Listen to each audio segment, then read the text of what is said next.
Okay, the second section should be a lot quicker and easier than Piaget.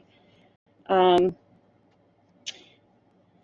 it's important to know Piaget is important. His views are used a lot in the future. Lots of people have built upon his belief systems. Vygotsky, however, is used more often. His is not just a biological cognition tie-in, but it also includes social. So Vygotsky believes that cognition grows through the exposure of information from the zone of proximal development. If you are an education major, um, this is something that's talked about quite often. So he believes that the cognition is the result of social interactions in which children participate with another person, adult, a parent, a teacher, a professor, and that they learn in this way. So the zone of proximal development is the level where the child knows some of the skill, but not all of the skill, and they receive help to strengthen and learn. So that's what the zone of proximal development is. So an example of that would be, let's think, you wouldn't take a 5-year-old and put them into a car and try to teach them because they have no experience with the car. Whereas a 16-year-old maybe has ridden a four-wheeler, has at least maybe ridden a bicycle, has been in the car many hours. They have a zone of proximal development to build up to the skill of driving by themselves.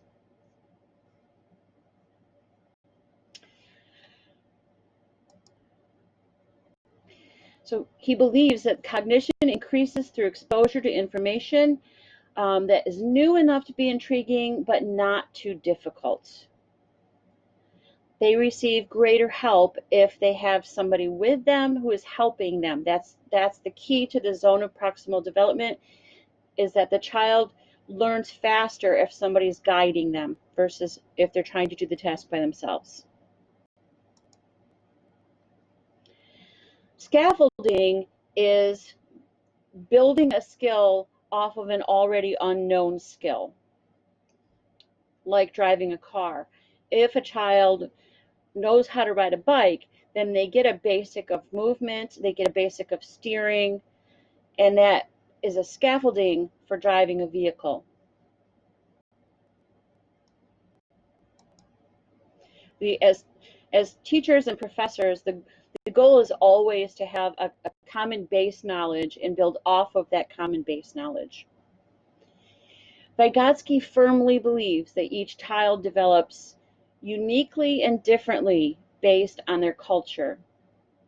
He believes that certain cultures, well, all cultures, have different areas that they want strengthened or different areas that they focus on.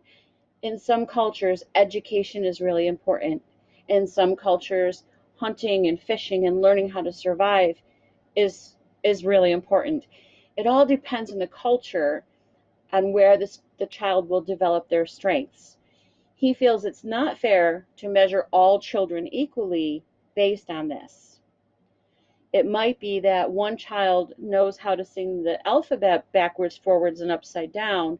Another child might not, but that child might know how to, put together a house. It depends on the culture and what the culture feels is important. So cultural tools play a part in how a child learns, and these are things that are individual to each culture. Each language is different. Alphabetical numeric systems are different. The way math is done and science is done is different, and the religious systems. All those things have an impact on the development of the child within that culture. I tend to agree with Vygotsky. Each child, even within the same culture, sometimes has strengths in certain areas. So they've grown in one area and maybe they're not as strong in another. So I also don't believe that we should measure everyone's intelligence the same way. Each person is unique. And that's it for Vygotsky. This was a quick one.